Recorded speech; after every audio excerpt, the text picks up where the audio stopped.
Hello, இங்க பாத்தீங்களா எப்படி இருக்கு? வயலோடு சேர்ந்த வீடு எவ்வளோ அழகா இருக்கு பாத்தீங்களா? பார்க்கறதுக்கு அழகா இருக்கு. உண்மையாவே ரொம்ப நேச்சுரலா இருக்கு. இந்த இயற்கை காட்சி பாருங்க, தெரியுதுங்களா? அதோ 2 குட்டி குஸ்கான் போகுது. ஒன்று வந்துட்டு என் சிஸ்டரு, ஒன்று வந்துட்டு என்னோட டாட்டர். பாருங்க, ஃபுல்லாக நெல் தான் போட்டிருக்காங்க இந்த பக்கம் ஃபுல்லாகவே, தெரியுதுங்களா?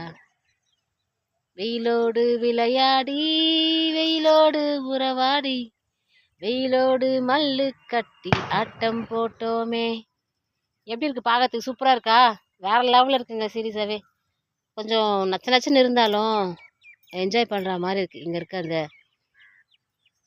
வியூ, இயற்கை காட்சிகள் எல்லாமே, அந்த வானமும் வீடும் ஒன்றா இருக்குது பார்த்தீங்களா? பார்க்குறதுக்கு அழகாக இருக்குது. உண்மையாகவே என்னோட மனசை கவர்ந்தது இந்த ஒரு வீடியோ. உங்களுக்கெல்லாம் பிடிச்சிருந்தா நீங்களும் மறக்காமல் லைக் பண்ணுங்கள், சப்ஸ்கிரைப் பண்ணுங்கள்.